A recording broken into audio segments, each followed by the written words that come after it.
Awesome. I didn't know that. All right. We are live on YouTube Are we? to talk about COVID-19 and the 2020 flu vaccine. So, Excellent. Dr. Gwaine actually wrote about this on the Dr. Green Knight blog, which I haven't yet put a link to in the description. All right.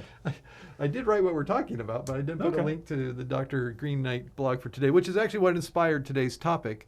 Those of you who subscribe to drgreenknight.com will know that that's what's, and you can actually see that and read it ahead of Monday morning or Monday afternoon live YouTube videos. Not that we always do the subject We on usually that, do. but Yeah. quite often we do, because you do good subjects, Thanks. very timely things.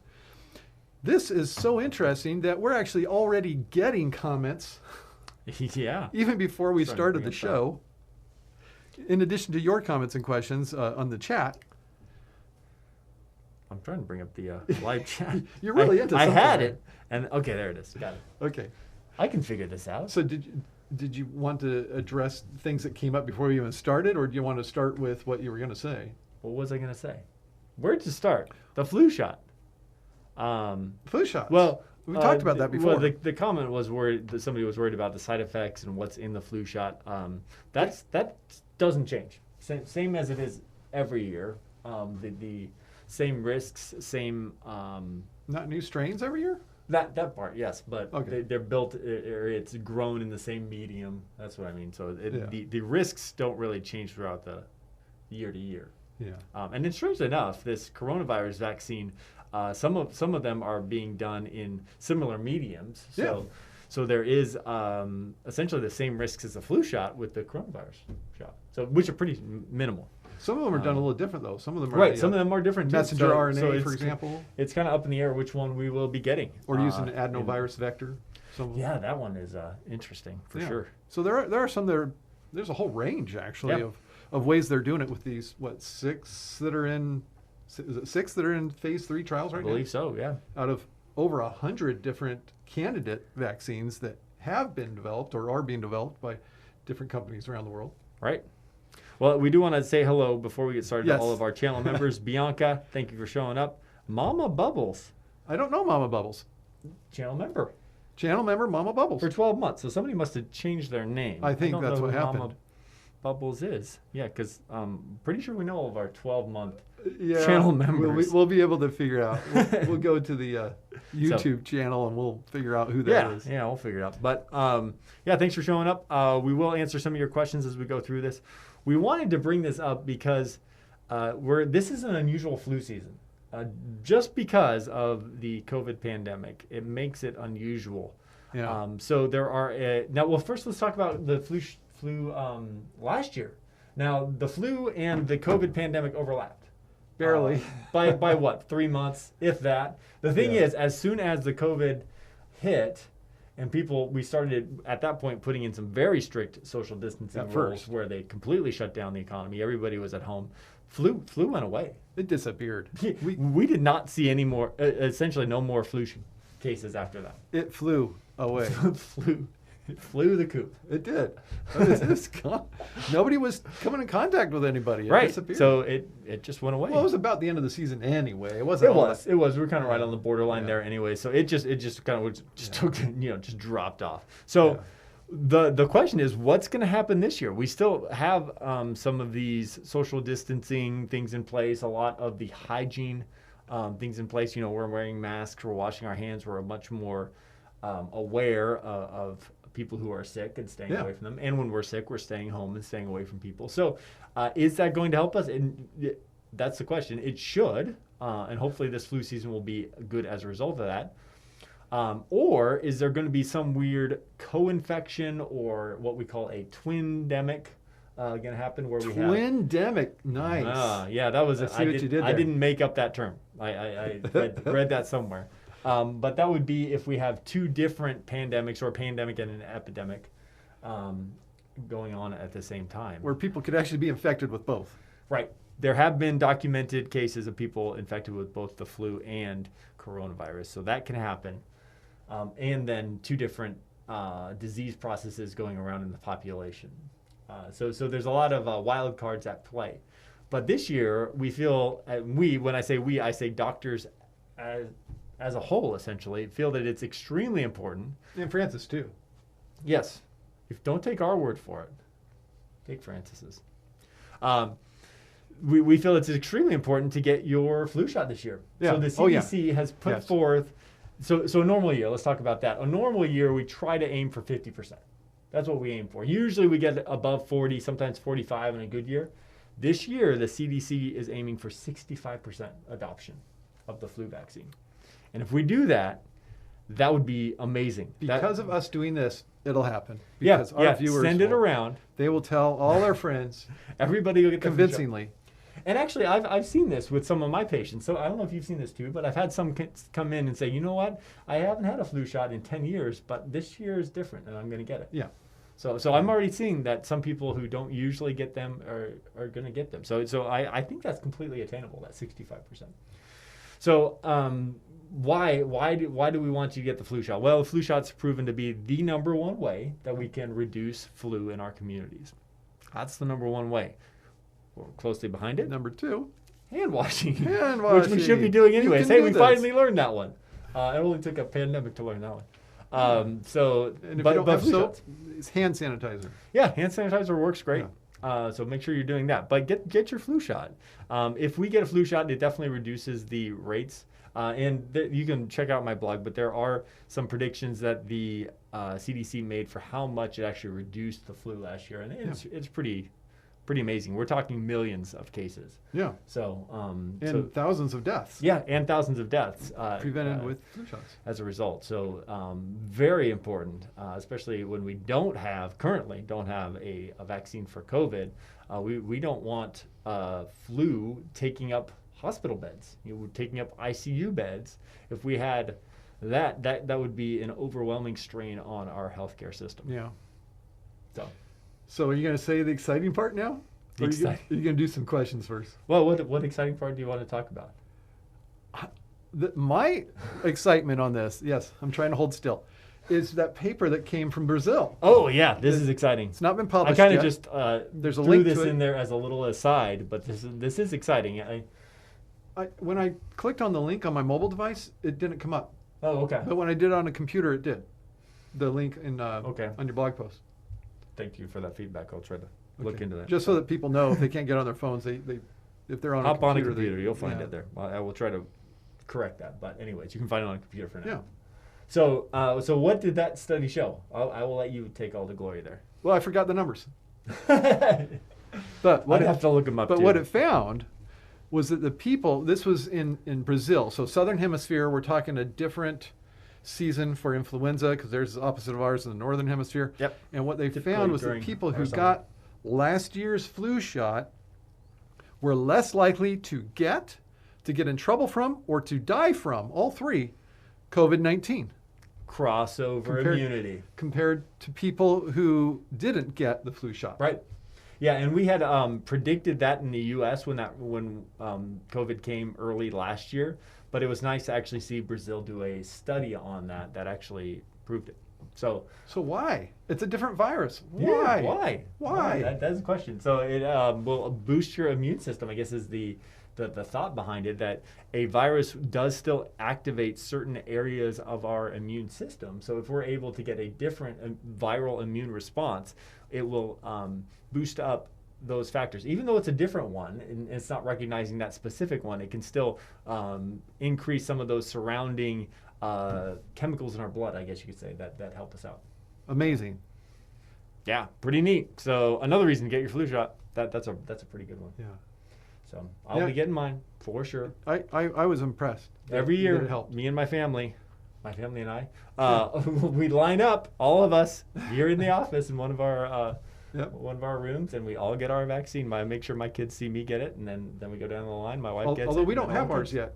We don't. Yeah, and that's another thing. But it's still August. Yeah, it's still August. We're on the West Coast. We typically get the flu later, so in here it's definitely okay to wait a little while until September, even early October, to get your vaccine. October's normally when we would do flu vaccine rollout, but the pharmacies, of course, they make money off of it, so they try to get it earlier so they can beat every other buddy every other pharmacy in town. Yeah, the pharmacies are already giving them out. I'm Yeah. getting all the notices. So But I'm glad people get it, as long as they get the right one. I know in the past we had concerns about them getting the right one from the pharmacy. Yeah. If you're So, over 65. If you're over 65, please get the high dose. Yes. And if you're not, still get the quadrivalent, the one with 4 strains. And that's also for the people over 65. We want you to get 4 it's strains. 4 strains. It's high dose. Yeah. And again this year, it had gone away for a few years, but it came back last year. And this year we have the nasal spray back. Oh, we again. do. The live. Yeah. So this is the live virus. So people who are concerned, because we've had comments about this before we even started the show, people who are concerned about some kind of effect from the vaccine, actually getting the live virus that can do something to you, that's the nasal one. If you're over 50, you can't even get it. Yeah, they don't recommend it. Now, there's also a low end on a floor to how old a person has to be. I believe it's 3. I would have to double check that, but I think it's 3. But Oh, how no, maybe serious 6 months, how but- serious is this? The possible side effects or infection from a live. Well, it's live attenuated, meaning that they Attenuated. have done something to the virus to make sure it can't replicate within our cells. So it's exceedingly low. The reason it was taken off the market before was because there was concern for that. But now they've retested it and they found that no, you can't actually get flu from this live attenuated vaccine. So we got to make sure we say that word with it, live attenuated. It's not an actual, flu that we're just injecting you with. It's been specially treated. Yes, yeah. So you are getting infected by a virus Right. with the live. Mhm. It is a live virus, but it's going to cause very, very, very mild Yeah. symptoms of. Exactly. Because it is live, there may be a little more of the systemic reactions, fevers, chills, feeling a little sick and under the weather for about a day. Nothing that would keep a person from doing much work better or- than the flu, yeah. which Yeah. is a week to 2 weeks of just feeling under the weather. So for the injection, that's the most common one. Normal side effects would be redness at the site, swelling. Those are common. A little sore. You see those little soreness. You feel like somebody punched you in the arm for a day or two. Not as bad as a tetanus And then, shot. tetanus shot's bad. Yeah. But systemic side effects, very rare. That would be your fevers, chills, feeling under the weather. Yeah, They happen, but very, very rare. yeah, certainly worth it. And then there are some very, very rare symptoms, which are like in the millions, 1 in the millions, like Guillain-Barré syndrome and anaphylaxis, other things like that. One, like exceedingly rare. And that, my understanding is that was based on studies done in the 70s. That Right. They still keep it on there, though. that I don't know. They even think that's a risk with the current Right. one. Yeah. So the current thought is, were these actually reactions, or were they just coincidence? What happened at the same time? Because Guillain-Barré happens out of nowhere, anyways. So yeah. Anyways, all right. So should we get to some questions here? Your questions and comments. Yeah, so somebody said they'd Thank be you. worried about the side effects and what's in it for the flu shot. Like I said, new types of viruses that they're covering for the most, and that's a prediction. The best prediction. but the inactivated is not the virus itself. It's a little protein it's a piece. off of the It's a outside little of piece it. of it. So there's no way to get the flu from the Piece. Yeah. from that piece. You from get the shot. infected from the DNA inside of it. Exactly. That's not what they're giving Yep. you with the inactivated. Yeah. Still don't know who Mama Bubbles is. We'll have to figure that one out. Let's we'll see figure here. We'll go through Someone and says, see. I always get my flu shot because I have asthma. Yes. Oh, please. Yes. Yes. Anybody who has lung disease, Chronic lung disease, please. get your flu shot. Absolutely. Let's see. Trying to find out. Trying to see if there are any other. See our channel members. Deborah Ronker. Hey, thanks for showing up. Deborah Wonker, good. Um, One of our regulars. Oh, she's been evevacuated from the from the Plumas fire? County fires. Oh, man. Plumas. Sorry. Bad air quality. Yes. We're up in the foothills and we've had bad air quality. We had one clean air day, maybe two. I went running on that day. And we were able to get out and go to the river. Yep. And now it's coming back. Yep. So When we hiked back up, it was already starting to get smoky again. So um, we had just that window. Yep. And let's see, Bianca, thanks for checking in. Just giving us an update on her life. Her youngest is Well, you're enrolled in looking at college. that. I'll also touch on that whole CDC 6% mortality thing. That's Oh been yeah, going that's around been making the rounds because on Father social Josh asked media. me to make a comment on it. Sure. So, yeah, this is kind of, it's being very misinterpreted what it means. So the CDC made the statement that 6% of deaths on, say, death certificates attributed to COVID-19, 6% of them were COVID only. Yeah, that is the...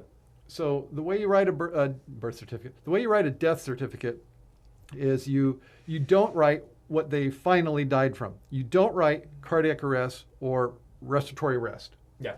Which, those are the two things that everybody dies from, one or the other. And we don't even write them on the death certificate because everybody dies of cardiac arrest or respiratory arrest. Eventually your So heart's we gonna write stop. what caused that.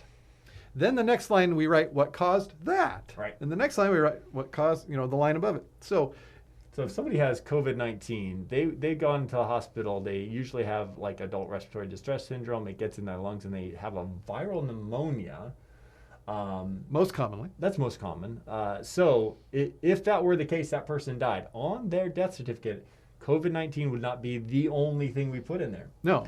It would be pneumonia. No, you have to do the Yeah, they have this stepwise order. stratification. The most immediate caused, followed by what caused that, going down up to 4 diagnoses deep. And because it does affect endothelial cells, Right. it could actually cause a heart attack. So we you would could write, even put that on there. you'd put the heart attack down there, myocardial infarction due to COVID-19 because that is what caused it. Yep. So that would not be in that 6%. So some people look at that and say, oh, these people are dying of something else and they had COVID-19. It misrepresents the death rate. No, these people wouldn't have died probably because if they didn't have COVID-19. And here's why it's actually scary to me that it's 6%. Some people would say, oh, it's only 6%. I say, what? It's 6%? 6% of people with nothing wrong with them? How did those Us? 6% of people like us are dying from it? What? It makes it scarier to me that it's 6% COVID only. Well, it even makes me kind of question how the doctors were filling those out. How did the COVID actually cause the person to die? Yeah. Right? So usually they may not be including. I think those doctors probably just didn't go through the whole process of going through. And sometimes we do that. I had a patient who died of pancreatic cancer. I wrote pancreatic cancer on there. I didn't write every single thing that pancreatic cancer did to his body to cause him to die. I just wrote pancreatic cancer. So it's completely acceptable to do that. But oftentimes we will go that extra step and say, what is the immediate cause beyond just an infection? Yeah. So if you see those posts going around your social medias, you can comment on them and let them know that's what actually is going on. It is not disregarding, Understand there's a lot of people who don't write death certificates for their, well, that makes me sound like I'm a bad doctor if I said it. Every day. What kind of doctor are you? I'm the one who writes death certificates. Got one coming in. That would really, cut down on the traffic coming through the front door. Yeah, I'm going to go to that doctor. He's really good at He's good at death certificates. No, don't misinterpret.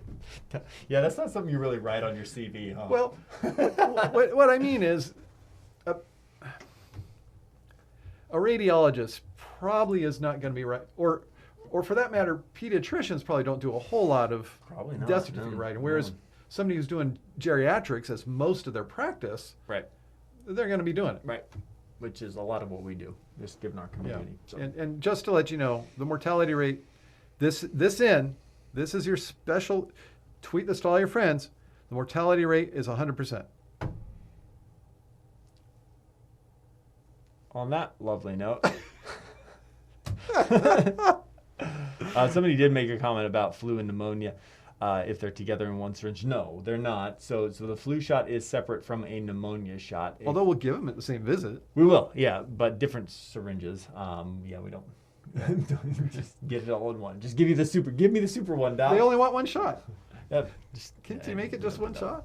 Not the way that the flu shots come. They come in single dose syringes. But anyways, a flu shot is seasonal. So you get that every year because the flu virus is constantly changing every year. Whereas a pneumonia shot, we have certain criteria for who should get a pneumonia shot. Definitely everybody who has chronic lung disease should be getting it, and then everybody over age 65 should be getting a pneumonia shot or two. And you should be getting 2 pneumonia shots. And that's actually... Not at the same time. Right, not at the same time. The CDC has actually just waffled on that again.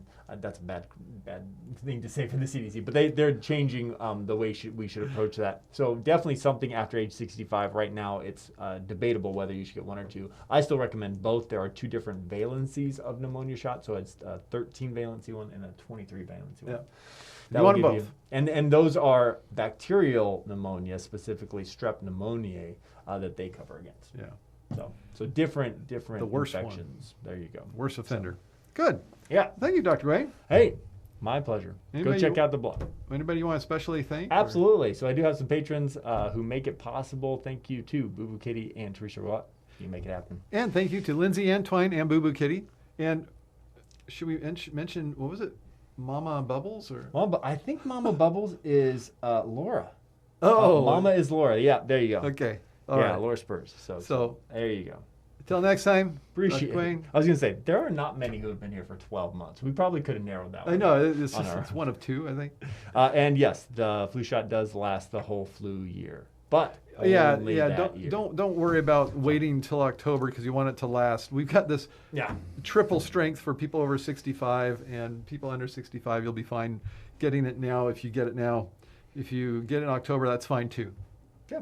Till next time, Hey, I'm Dr. Dwayne Vaughn. Dr. Mark Vaughn telling you to stay in good health. See ya.